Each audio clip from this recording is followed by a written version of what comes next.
So first question, if a movie was made about your Asian American experience, what would the title be?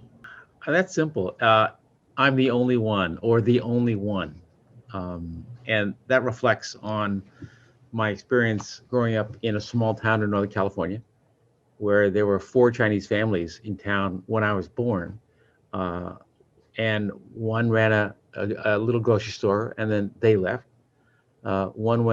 Ran an herb store, and then they left. One ran a Chinese laundry, they left, which left my family, my father, my grandfather in town, running the only Chinese restaurant in town. And so we were the only one, and I was the only one in my class in high school. And that thought occurred to me when I was acquired by Cisco in 2004, which is what took me to looking at diversity. I never thought about that before. But one Sunday morning, I was working in my office, and um, I suddenly realized, I'm the only Chinese vice president, East Asian vice president in Cisco development. I have over 100 VPs. I was the only one. So yeah, that pretty much tells you my story. Well, how would you describe your journey to success as an Asian American? I would describe it as I think I've always described it this way. It was all an accident. Um, I never planned to be doing what I'm doing. I never planned to be a general manager. I never planned to be, you know, um, doing what I'm doing now. Um, but I was lucky enough to get opportunities to do that. When I was an engineer, I graduated as an engineer out of Stanford, and I thought I'd be doing engineering for the next 25, 30 years because I love doing it.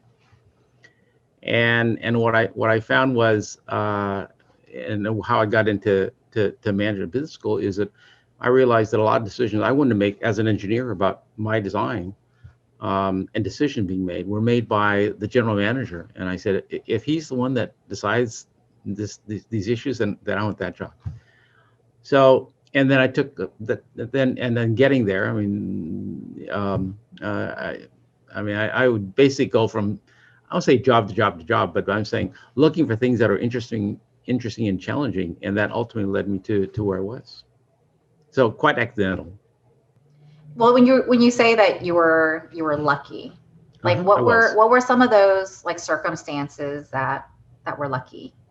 Yeah, I use the word luck in an odd way, and in that I tell people, I'm trying to be lucky, which means put yourself in a position to be lucky, make good decisions so they have opportunities to do that. Um, so yeah, I did a number of startups at in Silicon Valley, and the things I looked at in terms of where I wanted to go, in terms of my next startup or a startup I want to get involved in, was one that I thought would be impactful. That is to say, somehow a transition in the market or transition in technology, which could get really big. I didn't want to spend a lot of time working and just do some incremental. And I wasn't really doing it for the money. I was doing it to get in the industry, learn something, and have a lot of fun building a market, building a company to do that. And so uh, I was, and I'll give you an example. I was early on in looking at networking software.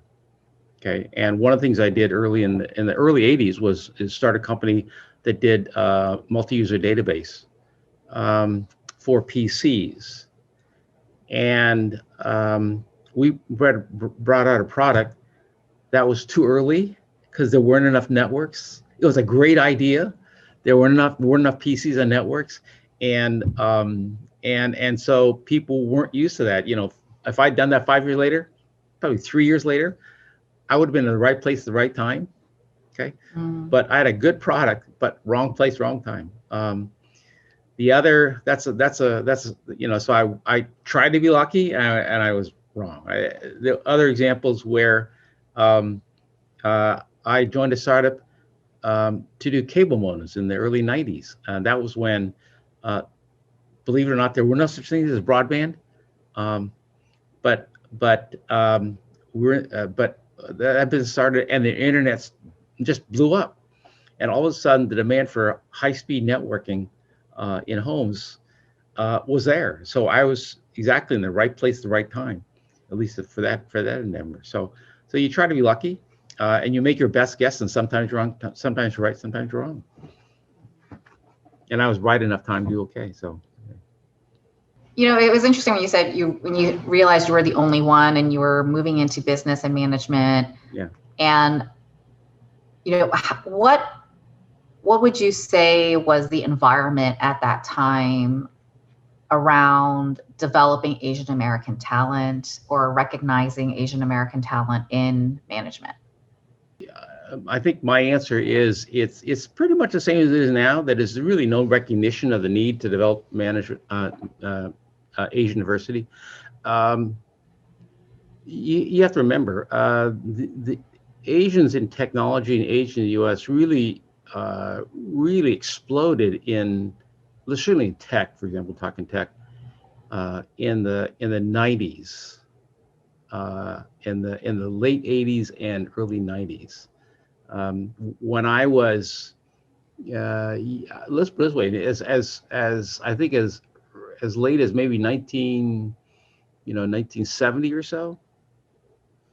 I think Asian population in the United States was probably 3%, and it really didn't grow until much later. And now, and you can see actually the change in Silicon Valley if you look at Silicon Valley where we are. Um, when I was there were a few Chinese restaurants. There were no Indian restaurants, and you could see the shift change as more actually. And there were more Chinese restaurants, but the main thing you saw was all of a sudden there's this huge Indian influx and all these Indian restaurants. So you could see signs of that happening. So when I started, there was like maybe one Indian restaurant in San Francisco, right? And that was it. Um, so but all during that time, there was no focus on Asian diversity. At HP, I worked at um, N Division in Cupertino, and for 1 year, I took a 1 year off to teach at Howard University as part of the diversity program. And affirmative action programs those days was really focused on getting black engineers into Silicon Valley. It's still a problem Silicon Valley hasn't dealt with well. Um, but that was the only problem they were looking at that time. Now it's expanded into Latinos, women, blacks. Asians are still ignored because we appear to be so many.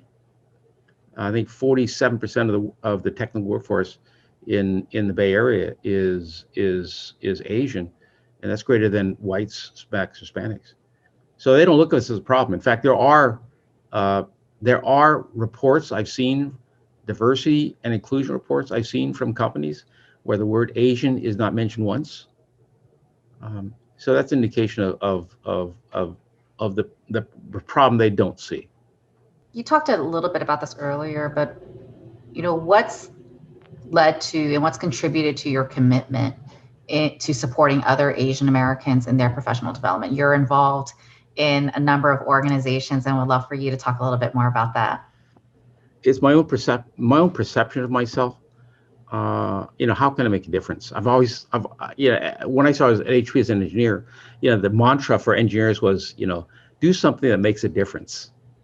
Okay. Um, when you get into marketing, uh, I think there's some saying it make an impact, right? Um, or as some Silicon Valley leaders have said, make a dent in the universe, right? Mm. Um, or change the world is another saying here in Silicon Valley. People in Silicon Valley don't realize that's actually how people do think. When they're looking at things to do. And that was my attitude is I want to make a difference. And what I found was when I realized that, again, that no one was paying attention to this problem, that as I said to myself, if I don't do something, no one's going to pay attention to this. And I thought it was something important that I needed to do, and I'm still doing. Anyway, so it's really my personal sense of of trying to do something. meaningful, and recognize there's a problem. And again, I'm not the only one, and there's more and more of us. But in the beginning, 10, 15 years ago, there are few people, very few people paying attention to this. I'm gratified actually to see there was a, I don't know if you saw the Wall Street Journal ad um, today. I think over 1,000 uh, Asian American executives have put in, we support what's going on, and we need to focus our and helping our community. And that's a great step from where bluntly we were, again, 15 years ago, where I started this. And again, I'm not starting, but where I started to get into this, I found very few people were engaged. So I'm very happy to see that. Can you talk about, you're being very modest right now, but can you can you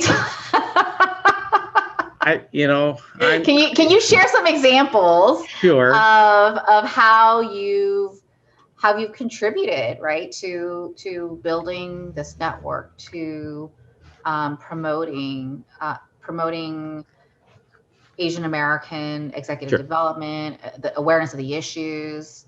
Like, sure I would love to hear some stories here. Okay. What when I realized uh, that I had not done anything until I thought about the problem, and it wasn't because um, you know it wasn't because I didn't believe in diversity or anything, because I did. Clearly, I worked for affirmative actions.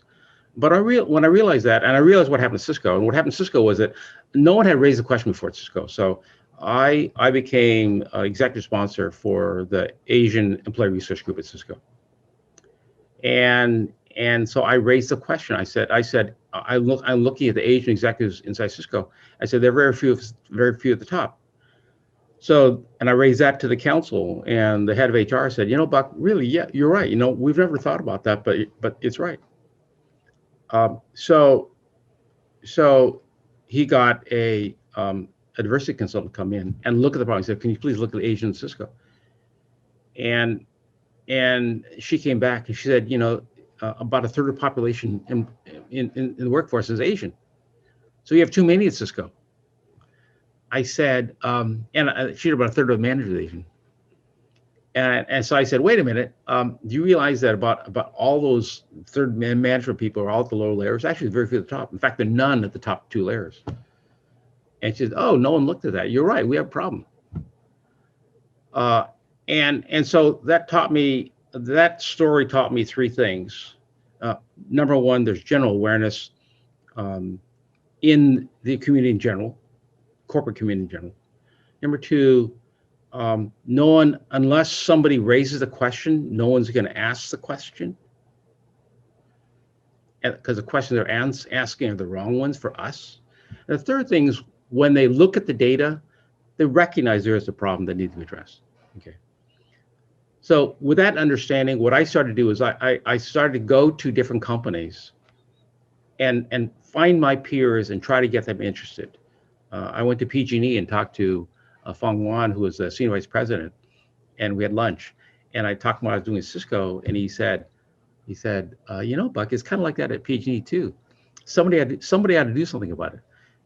And I said, Fong, you're the highest ranking Asian American at PG&E. You report to the CEO. Why don't you do something about it? And Fong looked at me and said, Buck, you're right. And so he did.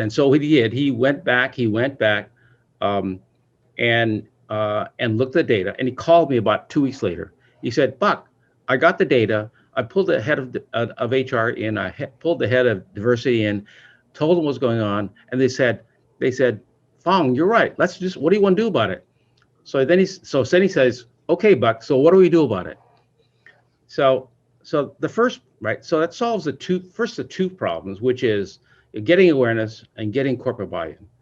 And I've done the same thing with Google, and trying to do things, Facebook and Intel, and HP and different companies. So I, and now some friends of mine, all are trying to reach out and find executives to get involved. Because once they get involved, then you begin to change the company. And the mission, my mission is that institutional change has to be made in companies.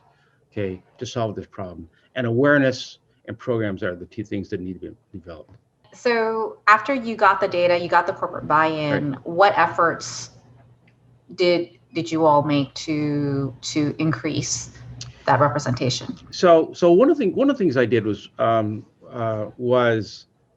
get together a number of Asian American executives in the Bay Area, and to be honest with you, I had known none. I mean, in all my work at Cisco, I had never engaged another Asian American executive. That just tell you how strange this is. It's true. But I had connected with a VP at IBM, and he knew a couple other people, and we got some people from Deloitte and EY, and a couple of companies, and I think there were 15 at this one dinner, and and what happened at the dinner was very funny. The dynamic was, so I said, let's go around the table and introduce ourselves. Just spend 30 seconds, say who you are, what you're doing. And the first person, he was a partner at a law firm. Says the name and then goes off for 5 minutes about what it's like in his company. Oh. And the next person, who was a VP at a tech company, does the same thing. And we start like 6 o'clock. It gets around back to me at 7:30, an hour and a half, and the VP from Chevron says, it feels like we all wanted to say something and just needed a time and place to say it. And that's the lesson I learned, is that people do want to do something, but it takes some momentum to get there. Okay. Actually, and what I see now is similar. It's an opportunity, and people are now coming out and saying things they wanted to say for the last 10 years are being said, because an opportunity and a place to do it. Media's allowed to do that. That's the one thing I learned is, so you have to create opportunities for that to happen. Okay, number one. Okay, number two, we also agreed that we all kind of saw the same problems and why there were not a lot of Asian Americans. Some of it is cultural. A lot of his expectation was required at the top. And so the first thing I did is I went out looking around the valley for somebody to create a program for Asian American leadership. And I went to a number of business schools, including Santa Clara and Cal, and wound up actually ran into somebody, a professor at Stanford, Huggy Rao, who'd been thinking about doing a Asian CEO boot camp for startups, because his venture capital friends were telling him, a lot of Asian start companies, but at some point they all kind of get replaced by white, princely men, okay, and then roll into a CTO or engineering job or something, right? And he said, because they don't know how to be a CEO. And what I told Huggy was during lunches, yeah, the same problems in corporate, and the very few get to the top. And there's a bigger market for that, bluntly. And so we started the program, and there has been, and we started the program in 2010. And every year we get about roughly 40 to 50 people, mostly directors and VPs coming in, functional vector and VPs. And what we teach them is the higher level skills. And the main, there's a lot of lessons, but every year that we ask them at the end of the session, so what did you learn this week? And the answer we get most of all is we learned we have to ask for what we want. Okay, and that suggests two things. One, it's a cultural impediment to be deferential and to be humble and accept, not ask.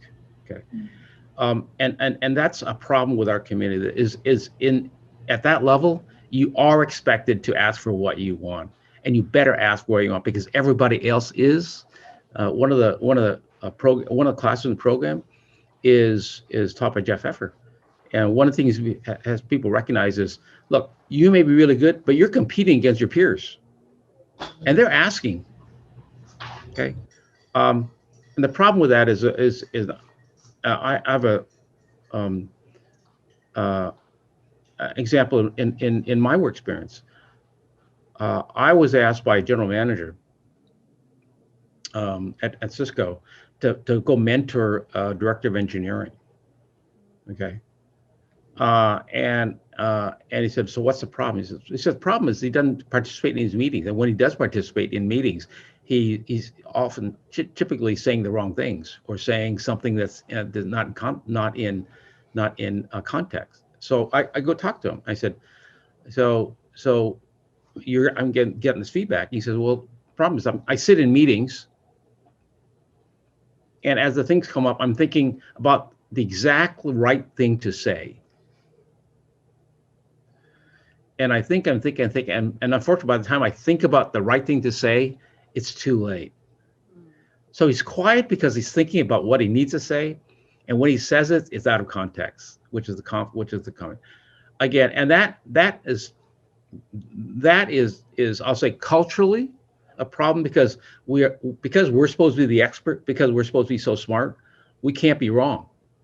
And that's loss of faith. So that's a characteristic that Thomas Tsai, who's a researcher down at UC Riverside, has picked up as being one of the primary problems about people, Asian Americans getting leadership. Now, by the way, I don't mean to suggest that Asian Americans are the only ones having this problem. Okay, but certainly culturally ingrained in many Asian Americans is tendency not to do these things. So. So it's not a uniquely Asian American problem, but certainly in terms of the normal distribution, it affects Asian Americans more than non-Asian Americans. Yeah.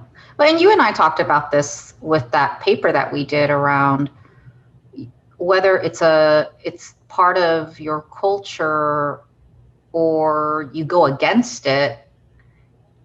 No matter what, there's this either expectation fulfillment, like stereotype fulfillment, or there's a mismatch, and people don't respond well to that either. So you either meet the expectation of being deferential and people are like, you're not a leader, or you're not, and it's like, hold on a minute, what are you doing?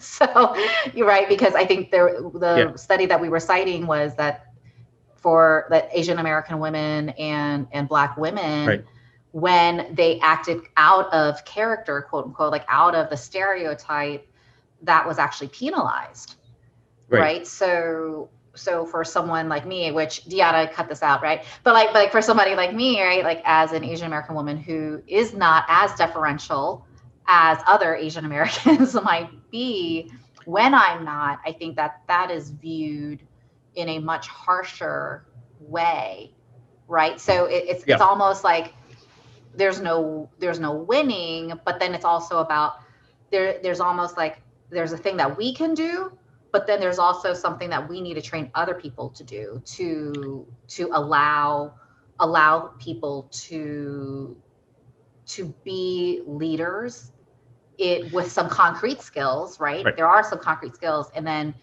I think that it's more like it's like a tension, right? Or like a give and a take. Like it's not just a one-way kind of thing, right? Like I think as I said, there's two parts of the problem. One is that you have to change some of the institutional processes, and the easiest thing to do, for example, is if in fact managers are trained to understand that Asian are generally quiet because of this, fear of speaking up, that sort of thing. It's not that they don't have anything to say, and it's more that they're afraid to say something.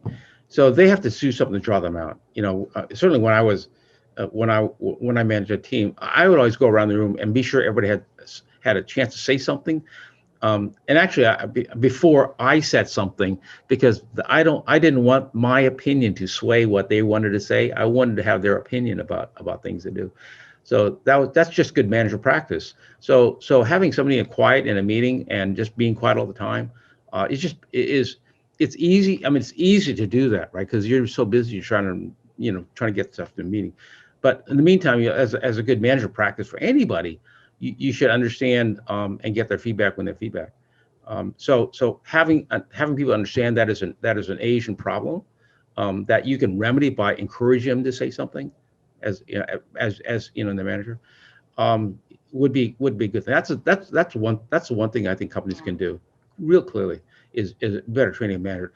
But then it's our problem is once they give you the opportunity, you got to say something, and realize that you do need to say something, because unless you can have those characters of speaking up when necessary to speak up, in fact, you're not going to be a successful executive, and you don't deserve to be promoted because at high level meetings, trust me, no one's shy about saying things. So if you're not going to say something, I will tell you, kind of bluntly, I'll just run over you. Okay. So you've got to understand that you have to develop that characteristic, develop that exercise, that ability to exercise your voice when needed to do that. What is your experience like? Do you know people who where that stuff is natural for them, right? Like, because the one thing I do want to be mindful of is that we don't create an additional stereotype, right? So it's part of it is this might be an issue. This may be an issue why somebody's more quiet, Right. and Asian Americans may have, there may be some Asian Americans who are unable to speak, but like, are there some really good examples of Asian American executives who like this was part of their like their leadership, right? Like it wasn't something that they had to quote unquote develop in terms of being able to speak out, and were they recognized for that? I'm really curious, like in terms of your own networks of people, like are there people like that? So, so, so, uh, so let me give you a two-part answer. First part of the answer is again, human behavior is there's a distribution. So not Right. everybody is just like, I don't stereotype people, right? There are people, right? So there's a distribution where people are aggressive, garrulous, and there are people who are not. Okay. Um, it's like my former my I say my former wife, for example, was an engineer, and she couldn't handle stress, and she became a manager, and managing people and getting into stressful situations, and trying to get people to work harder or do this or do that. She can do that. So she said, "I give up. I'm going to be an engineer." And she was, a nice white woman, and so I'm not trying to stereotype white versus Asian. I mean, and so you could say that's very Asian, like just doesn't like conflict, doesn't like the stress. So as I said, so it's not so not all Asian like not all non-Asian like this. Um, so I want to support that. Um, I, I, so I'll tell you a story of Albert Yu, and what he learned. Uh, and I'm not going to answer your question directly, but what he learned at Intel, for example. Albert is passed away a few years ago, but he was the head of microprocessors at Intel when it was booming. Okay, and so he came in the 60s, late 60s. Intel was founded in like 68 or something. Anyway, very early, and Intel at that time was a confrontation, engineer's dream, a confrontational management style, where the best, loudest, where things were argued out loud, and the best ideas or the most argued ideas won. And what he found was when they began hiring a number of Chinese engineers, they would always lose because they were quiet. Okay. Albert was not loud, and still very soft, but he was always willing to argue. Okay. So he could get that. And so what he did actually was he started the first Asian employee resource group to teach people how to argue at Intel. Okay. And again, Intel was at that time a very unique environment. I know because I also had some other friends, not Asian, who was in Intel, who also told me the same thing. They get in a meeting and you'd be yelling and screaming and shouting, and as that was, I hope it's changed, but that was like back then. And for you to survive, you had to do that. So the point is with regard to Albert and the people he taught. Okay, um, these are skills that can be taught, because what may be normal at home or wherever you're from or however you're brought up is not normal at that company. What's normal at that company was yelling and screaming in meetings, and again, not personal, but but making strong arguments for your point of view. And engineers, when they think they're right, they think they're right. So my view is you don't have to be that way to act that way. And that's a long-winded answer your question. Are there people like that? Um, Most of the Asian leaders I meet, certainly the East Asian leaders, um, almost all are fairly self-deprecating, fairly modest people. When they need to get angry, when they need to get forceful, they will do that. Okay, you don't want to know me when I'm angry, because I can get really angry. Um, but that's what you need to do. When I was learning how to do this, I remember I would get up every morning and I'd say, "Okay, I need to put on my work face," and then go to work. And at a certain point, I stopped needing to say that every morning, because it became part of me. And that's real, that's important thing to say. But yeah, and then the flip side is that story I told you the other day. There was one time I was talking to my wife at home, and she says, "Buck, you're at work, you're at home now. Stop talking with your work voice tone." Well, what So, was your work tone like? What was your work tone? uh, I don't, louder. Well, when you say things, you say things with a firm voice. That's You're committed to it. You know the answer, and you say it like you mean it, because people hear that. The way you say things. That's one of the things we teach actually at Ascend, in terms uh, of, of, of behaviors in meetings. If you say something in a meeting, say it like you mean it. Okay, because if you do, what people hear is what people hear is how you say it as much as what you say. And the example I always use is, I say, "Okay, what do you think again?" And I can say, uh, "I think she's good." Or I say, "I think she's good." I said the same words, and they totally different meanings. One is, hell if I know what she is. Second is, I know her, and I back her all the way, right? So my advice is, not only participate, but obviously do it in a constructive way, but do it in a way like you say it, like you mean it, because that's what people want to know. Mm. You know, that's what people evaluate when you look for promotions. You want people who are sure of themselves, because you're going to be coaching other people, right? And if you're unsure, they're going to see right through you. So I think you're giving a lot of really good advice to Asian Americans who are looking to go, to advance, right? And be that CEO and be that C-suite executive. What advice would you give to executives who aren't Asian American, and what can they be doing to enhance Asian American representation at the top? There's things they can do themselves and their staff, and there are things they can do for the company. Okay, um, the first um, the first thing they can do for the staff, for their reports and their organization, is recognize there is a problem. As I said, create an opening. Okay, and create a safe opening, because the problem with is if I'm the general manager, I'm still intimidating most of the people who work for me, right? Um, so you have to do it in a way that people can ask and say what they really think, and there are lots of ways to do that.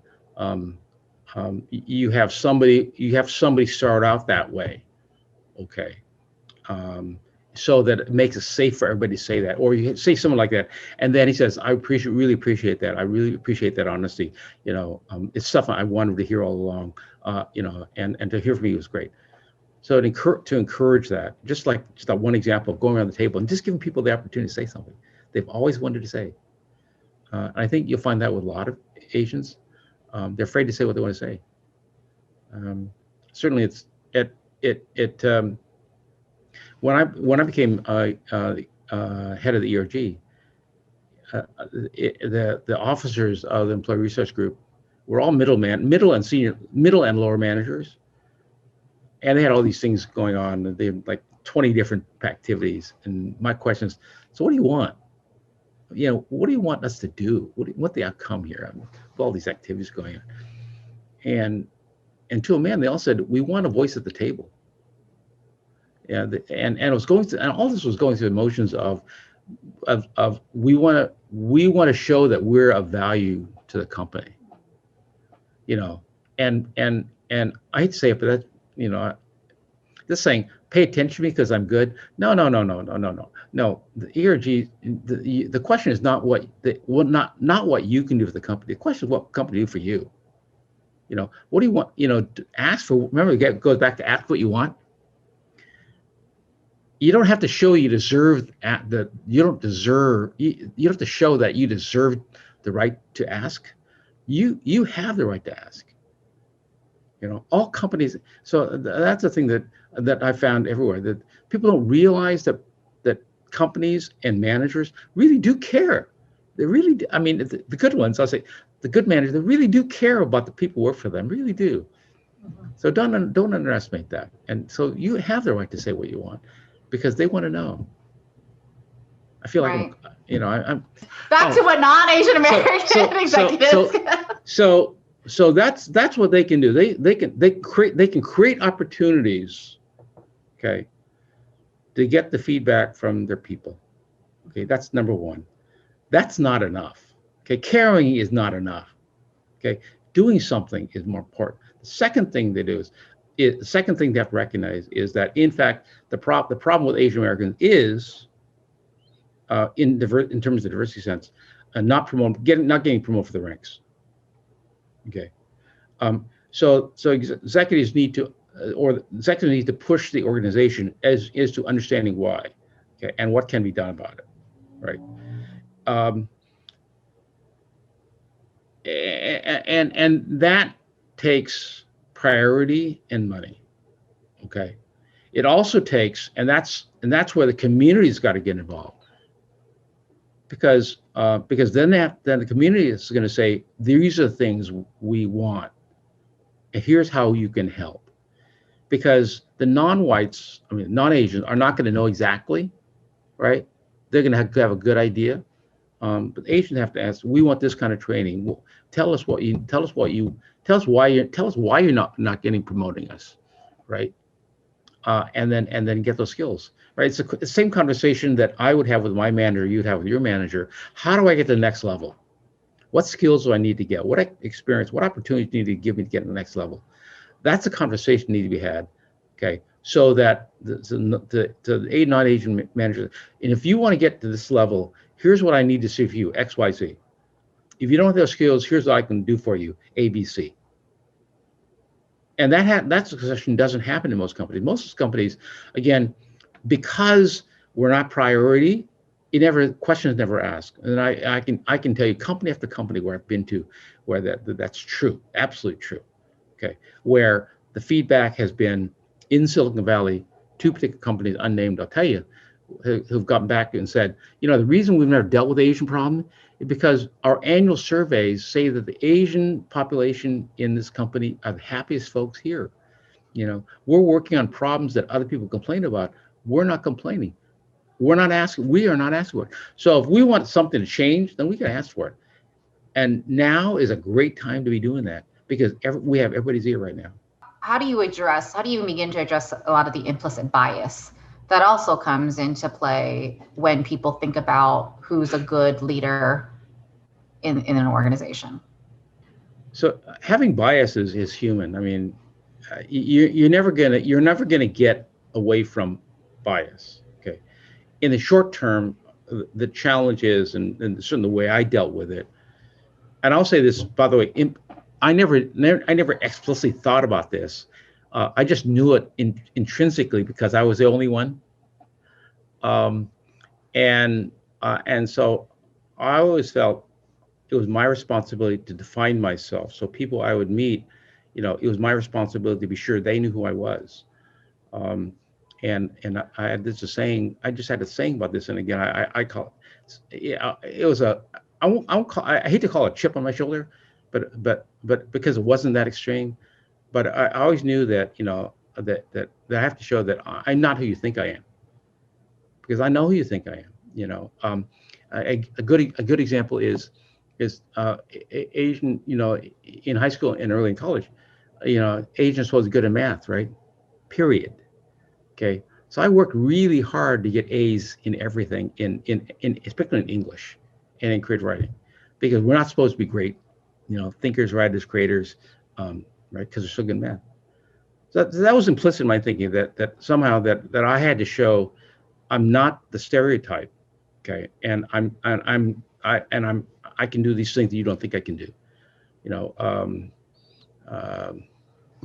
I was, even I was a high school student body president, and it was quite sort of an accident, really.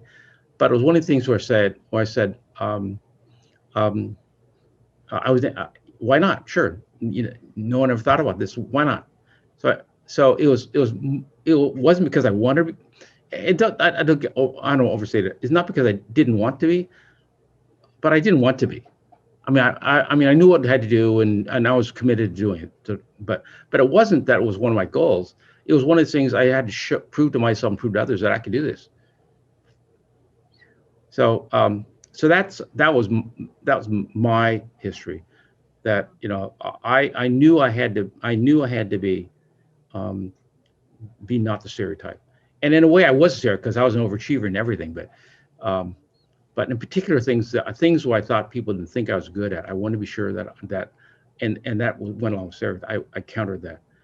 So that's my advice is recognize there is bias, and to the extent that it matters to you, to the extent that it matters to in your personal life or in your career, that if you're not that people know that, because they're going to make choices on who they think you are, right? So be sure that they're aware of the countervailing facts.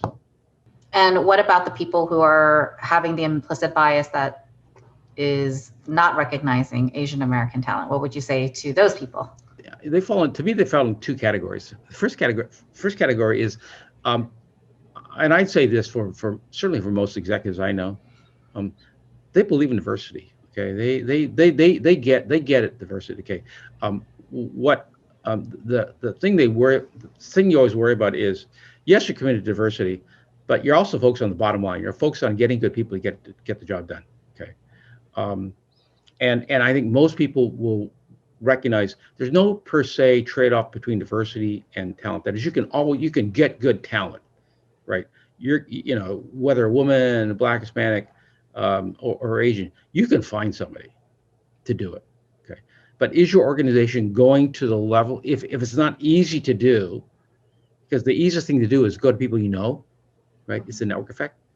That tends to limit if you're white and male, that tends to limit your networks to not all, but more predominantly white and male. Even though you're committed to diversity and talent, blah blah blah, the way you do things, right? Don't give you the opportunities to reach into other populations. Best example I have is I taught at Howard University for a year as part of a affirmative action program for HP. We hired, when I was there, we hired one full time and had 6 interns that year. Okay, none of which, and they're all good people, right? none of which would have ever gotten a job in Silicon Valley if I hadn't been at Howard. Okay, so so there was no trade up in talent, but doing the outreach to say we need to get more Black talent here. Here's something we do affirmatively to outreach. Okay, so I say there's no trade up between diversity and talent. There is a trade up between effort and achievement, and we made the effort and we got it done. Mhm. Yeah.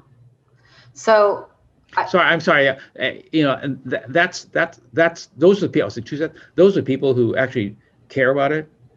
And just not doing enough. There are other people, and there's always some um, that that look at diversity as as poo poo stuff. Nothing you do about them. I honestly, yeah. But I see very few of them in Silicon Valley. They exist, but very few in tech. Certainly in larger Fortune 500 companies, you see very few of those too. Um, so my view is if that's what you see, go somewhere else. one of the things that I think we wanted to really get your advice on is, what advice would you give? Let's start with Asian Americans first. So, Okay. what advice would you give Asian Americans who are, working in businesses, working in organizations? Like, what what can we do as Asian American professionals in this current moment when we see this rise of anti-Asian violence? Because sometimes it can feel very overwhelming, and we may be unsure of what our role is, right? And so what recommendations would you give to Asian Americans who are looking to do something around changing the culture, changing society, when it comes to this recent spate of anti-Asian violence? So let me break that down into two pieces then. One is what can you do in your company, and second, what can you do generally? Okay, I'll say, and I'll take the latter first. Okay. Um, so what I found, and I spent, since I've retired, I spent a lot of time in nonprofits, in particular with nonprofits mostly serving the Asian American community. Okay. And one of the things that's well known in the nonprofit community, I'll say, if you look at most Asian American, in say San Francisco through San Jose, Bay Area, they're generally underfunded, with not a lot of engagement with Asian American community in general. Okay, what we've seen is there are a lot of, I'll call it, newly affluent Asian Americans in the Bay Area, in tech, whatever. Okay, and they're young enough, and I get it. They're not engaged in the community. They're focused on getting the kids, growing the kids up, be sure they get to good schools and go to Stanford, Harvard, college, wherever they want to go. But they don't spend a lot of time as looking at the community and what the Asian community needs, or the community in general, but certainly the Asian American community. The first thing I would do is, you should look, should see what you're interested in. There are a lot in the Asian American community who need your help. So seriously, what do you consider? What's important, and start giving either time or money to nonprofits. That really, I mean, it can you can really make a difference here, because again, I say this: most nonprofits serving the Asian American community are underfunded, and not only underfunded, but I'll call it underled. That is to say, there aren't a lot of I'll say executive leaders in Silicon Valley, for example. And there are not a lot of them working as board members. So join boards and add your value to those nonprofits, okay? And your networks, because a lot of nonprofits don't have great networks they can find money in. Okay, that's the one thing you really can do. And as a nonprofit leader, I really would encourage that. Um, the second thing with regard to Asian American in companies is, this is the time to have your voice heard about your concerns, because this is a time when management is listening, and they've always cared about all their employees, I believe, but for some reason, I'll say for cultural reasons, in general, the Asian American community is generally the less heard, less vocal, more invisible part of the community. And because of that, a lot of reasons, but because of that, um, not a lot of things are done for the community. Okay, they fund Lunar New Year's celebration, that sort of thing. But with regard to other things that people are worried about, they don't hear a voice from us. So now's the time to hear your voice. For executive leaders who aren't Asian American, what are some Mhm. things that you would recommend people consider in this current moment to be responsive to the Asian American community, especially with this whole Stop Asian Hate piece? My advice is take a page out of John Chambers' playbook, and I want to tell you a story about that where I learned a lot from John, and this is one of the instances um, where a few years ago I had begun to raise the question that there are very few Asian American leaders at the top or in the executive suites, and so we had about 10 or maybe around 10 or 15 um, executives, Cisco executives inside Cisco, and we had a meeting organized uh, um, with John to talk about the issue, and and we prepared some briefing material for John, but it's clearly he didn't read the material, so he didn't understand the problem. Because the first thing he said when he walked in the door was, "Hey, I've been at Cisco for 15 years, and I'm very happy that so many Asian American executives in Cisco."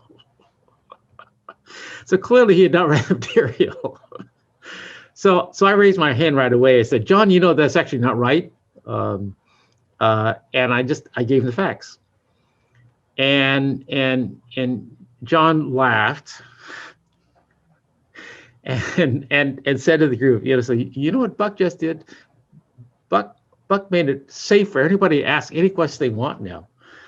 And I've thought about this, and the lesson from that is there are really two lessons. One is that John could have taken it negatively, um, but he didn't.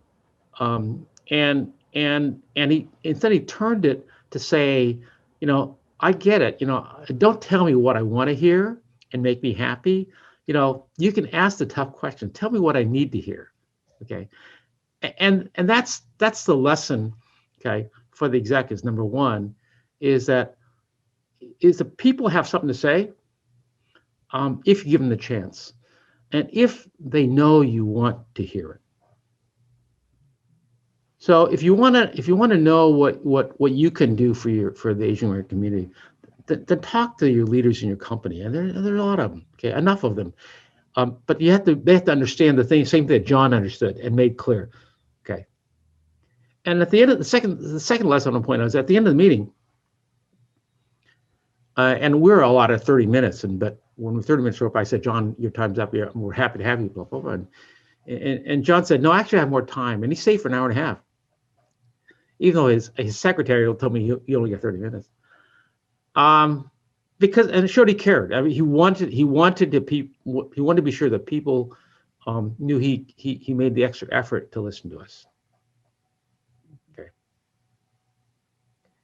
And then at the end of the meeting, what he said is, "Okay, I get it. Okay, we probably have a problem here at Cisco.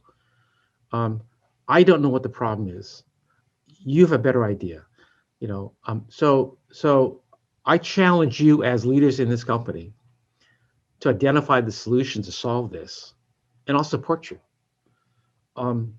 And what he did was the right thing, which is he challenged the people, said, you're the leaders here. He challenged them and empowered them to do the thing for the company, and then he supported it. So that's the lesson is number one, be sure you talk to the leaders in your company who have the credibility with you, and to tell you what you need to hear, and then follow their lead, and they'll come up with some good ideas that are specific to each company. I expect every company to be a little different, but they'll know what it's like in the company, and empower them and support them when they come up with the ideas. And John did that for us too. I mean, he internally, a couple of years later, we had an internal development program for Asian American leaders. And it was because, and we wouldn't have done that, couldn't have done that if we never hadn't asked and John hadn't said, we'll support you. So that's what you need to do is get them to act, support them, empower them, and follow through and actually do it. Anyway, that's my John Chambers story, and it's a great. I respect John for what he did for the company, and you know, and he you know, he wanted to do the right thing for the people. You had mentioned earlier, and I kind of want you to elaborate on this point. You were talking about an interesting dynamic where sometimes Asian American executives or leaders, not necessarily in the C-suite, but Asian American staff might feel like, I don't know what to say because I want to say the perfect thing, Right. or I want to say what's realistic. And then you were talking a bit about the whole, like, how do you, because part of it, and it's the nuance of what you were talking about just now in terms of empowering the employees. But I wanted you to kind of talk again about that dynamic, right? Of the how do you make space for staff to like really tell you what's needed, regardless, right? Do you remember this comment? But I wanted you to say it on record. I'm not sure which comment. Yeah. Well, the comment where you were saying it's up to the CEO to say, you tell me what you need, and then I'll tell you what I can do, right? Like it was that dynamic, right? Like, because otherwise sometimes people get so caught up in saying, well, I should only tell you what I think you would reasonably do, but as staff, sometimes like we may not necessarily know totally what's possible or what the financial constraints or human resource constraints are. So, so it's like, it was this kind of like encouragement of like, ask for the moon, right? Like ask for the moon and let somebody else tell you what's actually feasible. So, but I wanted you to be able to talk through that dynamic. Sure. So I'll tell you a story. I was working in as a director of marketing for a company that no longer exists. But there were four of us, four divisions, and I was one marketing for one division. And we're doing our quarterly review to the CEO. And one of the marketing directors, fortunately, he was speaking in front of me, so I learned this lesson in time. Was talking about the goals they'd set for the quarter. And I think we were the first month into the quarter, so we had to do our forecast for the quarter. And the marketing director said, John, it wasn't Cisco. John, we're forecast to generate $100 million, and it looks like I only get to 80 this quarter. And Bill said, actually it was Bill, not John. And Bill said, you know, don't tell me what you that we can't make. You tell me how I can get there. You tell me what you need to get to $100 million. Okay, I'll tell you if I can't give you the resource to do that. Okay, so the job is not to complain per se. The job is to really say what you need to get to the job done, and let the CEO decide. Right. And that's when I realized my job had changed again. I'm not just forecasting, but my job is to tell him honestly, right, what I can do, what I can't do, in particular, not to complain about the situation, but to really ask for what I need. And that's what we need to do too as a community. Maybe we can't get there, maybe we can't maybe we'll never reach that, but at least we have a goal. Here's what we need to be. And then you can ask what you want. And again, so it's more than complaining. Give me, and the other thing I learned was, you know, I'm not there to complain, right? I'm there to provide solutions, and that's the same thing. Whenever people come to me, when I was a general manager, they say, well, here's the problem, blah, blah, blah, blah. And my question was always them, so what are you gonna do about it? Okay. Because I expect them to have ideas, and I expect them to have a way for me to help them. But they're going to know more about the problem than I do. So in the same way that Chambers say the same thing, that was my approach. So what do you want to do about it? You know, so let's fix the problem. And that's the role of an executive. And so that's what they're expecting from us. If we know the problem, we should give them a solution.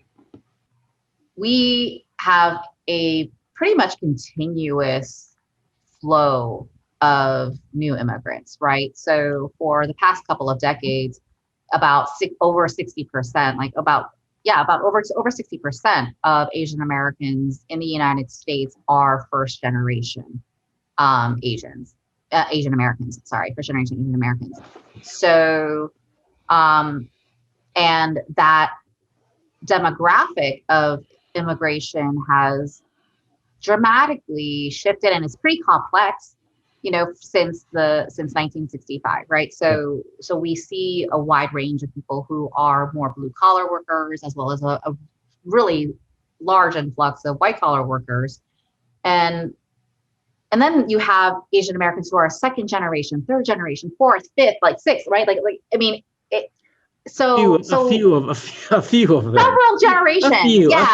There's a decent amount, and I wonder, what have you found to be successful in bridging generational, like generational experiences and differences within the Asian American community? So I'll answer one question, and I'm not sure I'm answering your question, but I'll answer one question. With regard to the problem Asian Americans in business, and sort of the corporate glass ceiling, the data I've seen says, well, I have data basically looking at middle management, for example, dating back from 2007 to 2018. Okay, and promotion rates into middle management haven't changed a bit for Asian Americans. Okay, and I make that point, and they're low. Okay. I think and middle management, I think Asian Americans in Silicon Valley, where I've looked at most of the data, Silicon Valley Asian Americans in middle management are underrepresented by something like 50%. That is 50% lower than as individual contributors, and that statistic hasn't changed from 2007 to the last time I looked, 2018. I make that point because you look in 2007, okay, and you look at millennials, okay, the millennial wave should have been washed through that middle management from 2007 to 2018, okay, because so millennials at this point should be like 35, 36, 37. So that entire middle management should be a millennial and below. Okay, hopefully the old guys kind of fall out. So that tells me from the prior generation to millennials to Gen, I think X is next. I've seen no, and that's washed through middle management. That's made no difference in the outcomes. Okay, now there's two factors there: millennials and immigrants. Maybe those two factors are in creating a wash, but the net is there's been no change. All right. I would talk to again in my generation, when I was looking at the problems in corporate, say 10 years ago, really, I found similar experiences with immigrants, with first generations, second generations, third generation. I can tell you that there's complaints were the same in terms of the concern about not getting promoted. I think certainly that's because, number one, the research that I've read says culture washes out in 3 generations or so. So in terms of the wave of immigrants past 65, we're not 3 generations in yet. So we're still, if you look at the whole population, there's still a lot of cultural Asian traits that are predominant, okay, even in millennials and because second and third generations. So we're not there yet in terms of a change culturally with our population. the other thing is the immigrants, and some immigrants being 60 or 70%. I've seen a number 70% in the Bay Area. So yeah, this is Asian culture is predominant, certainly Bay Area in the tech. Are there cultural gaps and bridges that also need to happen within the Asian American community, right? My view is this, and I'll say it this way. You look at all the pieces being written now about Asian stereotyping, about the mono-minority, and most of them I see are written by 25-year-olds, 30-year-olds. They're all talking about the same problem we were facing 30 years ago. So there clearly is a difference in perception, but the young and I'm not, but this racial stereotyping thing seems to be independent of age, okay? Partly because of our culture, as we talked about, partly because we're still, your face tells people a lot of this is external perceptions of you, and external dynamics that are independent of age or immigration status. The people, yeah. So yeah, that can be different. My kids are much different than me. My grandkids can be much different than me. If they, but we all share the same thing. We all share the same face to be stereotyped. Yeah. I mean, that's, and that's what I say. That's what I preach is I preach to understand how people perceive you. Doesn't matter who you are. People perceive you being somebody else. So understand that, and you can adapt your behavior or else otherwise. Otherwise, you will be that person they perceive. Earlier, you had talked about wanting to make sure, like your thing was, I'm not who you think I am, right? Exactly. Right. And could you talk a bit? Do you have a story about kind of what was like a typical, almost like a typical scene, you would say, like of you as an Asian American executive walking into a space and how, what was that like for you? So I mean, I don't want to say this was. I won't say that it was conscious per se that I knew I had to do this. What you recognize is you have to say something. If when you're in a meeting with people you do not know, I mean, you don't have to. Once people know who you are and know that you can say what you want to say, when you want to say it, you don't have to force it. But definitely, when I would go into a situation where I didn't know people, I knew I had to say something. Okay. So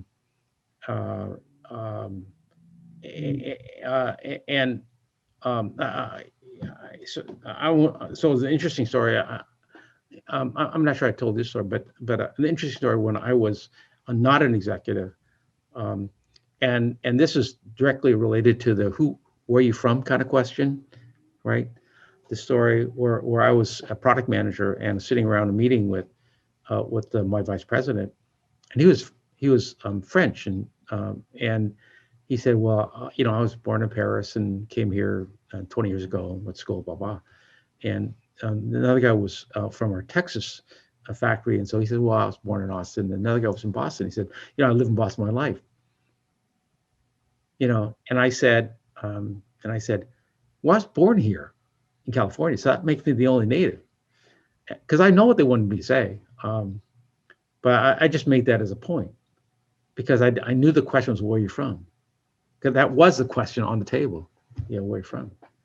So I reacted to that that way by being a little bit different. I don't know, but that's why I say I wasn't being mean about it, but I was just reacting to that comment.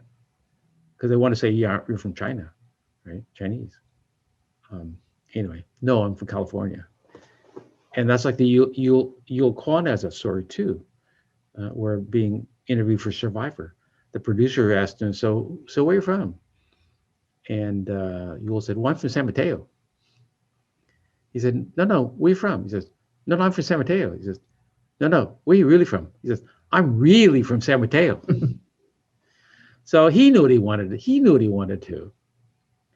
You don't have to do that extreme, but understand that the people have perceptions about you, and to the extent you don't reinforce that, that's a good thing, because it makes them think. Is my perspective. I'm curious, the comment you were making about making sure that you said something, right? Like, and in a meeting, I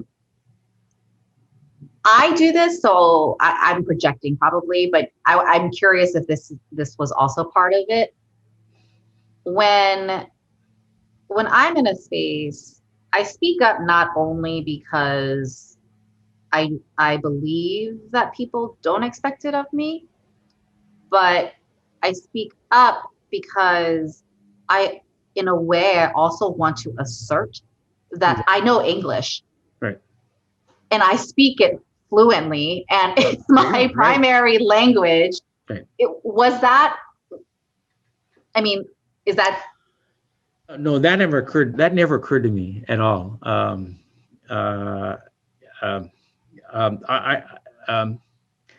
But your point is right. And it's and I teach this too. First impressions are really important.